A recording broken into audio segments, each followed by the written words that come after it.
ये कौन है जो ना चाहने पर भी बलात् जबरदस्ती पाप करा देता है? पहले कदम पर यदि इसे रोकना सीख गए तो बाहर निकल जाएंगे, क्योंकि ये खिलाड़ी किसी और के नहीं, हरि के ही हैं। भगवान चीख चीख के वर्णन कर रहे हैं, ऐसा मत करो इसका परिणाम ये है, ऐसा करो इसका परिणाम ये है। तो जो कह रहे हैं करो वो तो हम कर नहीं रहे, जो कह रहे हैं नहीं करो वो हम कर रहे हैं। तो उसका जब परिणाम आता है तो हम भगवान को कोसते हैं। हजार के बाद भी हम उन पर विजय प्राप्त कर लेंगे। प्रशंसनीय वो है जो इस समय विकार से लड़ रहा है, हर विकार को रौंद रहा है। कभी भी किसी भी स्थिति में उदास, निराश और कदम पीछे मत हटाना। निराशा नहीं आनी चाहिए अंतिम श्वास तक, क्योंकि युद्ध किसी साधारण से नहीं हो रहा।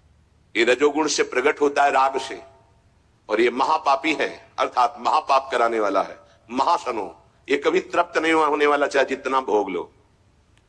ना चाहने वाली बात ऊपरी है और चाहने वाली बात हृदय की है। संसार शरीरों में भोगने से सुख मिलता है, अंदर बैठा है, और ऊपर से हम कहते हैं कि हम नहीं चाहते थे पर ऐसा हो गया।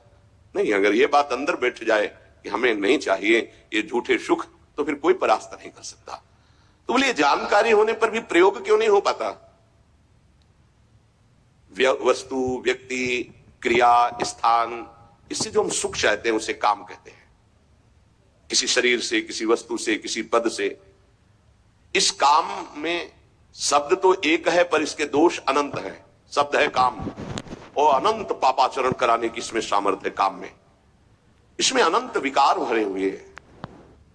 जब तक मनुष्य के भीतर ये बात बनी रहती है कि शरीर भोग से, वस्तु भोग से, पद भोग से हम सुखी हो जाएंगे, तो ये काम पाप ही कराता रहता है।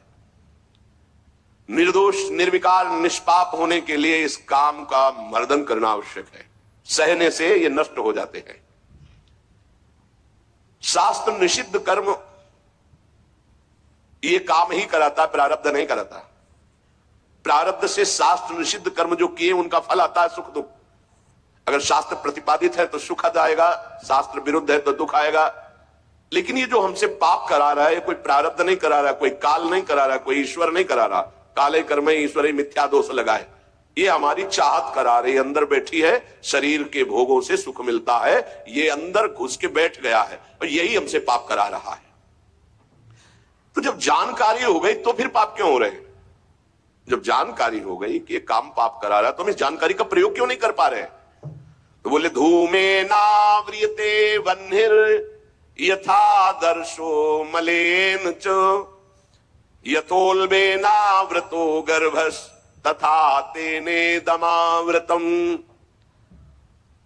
ये ज्ञान ढक गया है हमारा, जो ढका हुआ ज्ञान, ये प्रकाशित, ये काम में नहीं आएगा। अब जीव ही भोग इच्छा प्रकट हुई, धुआं पैदा हो गया, भोगों की न भोगों, पाप तो नहीं बन जाएगा। धुआं है, इसका मतलब अग्नि है, ज्ञान है उसके अंदर।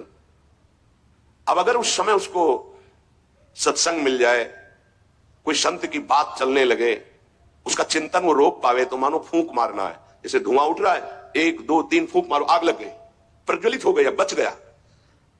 ये पहला बहुत सरल है, बच जाना काम से। धुआं हो जाने पर दिखाई नहीं देता क्या है, क्या ठीक है क्या नहीं ठीक है, पर फूंक मारो तो आग उठी, धुआं खत्म हुआ। ये ज्ञान हो रहा है, बीच बीच में जलन हो रही कि भोगों की ना भोगूं, अच्छा है कि नहीं अच्छा है, कहीं पाप तो नहीं हो जाएगा, कहीं गलती तो नहीं हो जाएगी, पर वो धुआं है, नहीं भोग लेते हैं, अवसर मिला है, समय मिला है, भोग लेते। ये उस समय उसको चाहिए, तत्काल कोई सहयोगी चाहिए विवेक का। परमार्थिक मार्ग में धुआं पैदा कर देगी। साधक अगर सावधान हुआ तो तत्काल प्रयासरत हो जाता है इस धुएं को हटाने के लिए। फूंक मारने का मतलब कीर्तन शुरू हो गया, वो सत्संग शुरू हो गया, किसी संत के पास तत्काल बैठ गया, उसकी वाणी सुनने लगा, वो धुआं खत्म हुआ। फूंक लगी, आग हुआ, जली, धुआं खत्म। ठीक निर्णय होगा, नहीं नहीं ऐसा नहीं करना। उत्पत्ति विनाशशील जड़ वस्तुओं में प्रियता, महत्ता, सुंदरता, सुखद रूपता, ये काम पहले पैदा करता है। ये सत्य है, इसमें सुख मिलेगा, इसमें बहुत सुख मिलेगा। अब ये धुआं बढ़ता चला जा रहा है, कैसे सुख मिलेगा? लाखों लोग भोग रहे हैं, कैसे सुख? कैसे तुम मुझे बावरा बना सकते हो? नहीं नहीं, गलत है। ये है धुआं को हटाना, फूंकना। अरे अन्य शरीरों की अपेक्षा मनुष्य शरीर सर्वश्रेष्ठ है, इसमें विवेक है। हम कैसे ऐसा पशुवत आचरण कर सकते? नहीं, अरे मन नहीं, तेरी सलाह नहीं। अब वो फूंक रहा है, आग पैदा कर रहा है, ज्ञानाग्नि पैदा कर रहा है। पर बहुत प्रवीण साधक नहीं, उससे प्रवीण मन है। वो सुख को सुख मानकर भोगने की लालसा प्रबल होने के कारण वो धुआं नहीं हटा पा रहा, वो उसी में और राग कर रहा है। प्रथम अवस्था में हटा लिया तो हटा लिया, नहीं दूसरी अवस्था में बहुत ही भयानक स्थिति हो जाएगी। ऐसी कामना का वेग बढ़ा तो ये भूल गया कि मैं साधक हूं, मेरा कर्तव्य क्या है, मैं कर्तव्य करने जा रहा हूं, ये भूल गया। क्योंकि जैसे दर्पण में ढक गया तो भूल गया, दर्पण में दिखाई देता मैं कौन हूं, तो ज्ञान रूपी दर्पण ढक गया काम से, अब ये उसकी सोच ही खत्म हो गई। अंतःकरण में इतना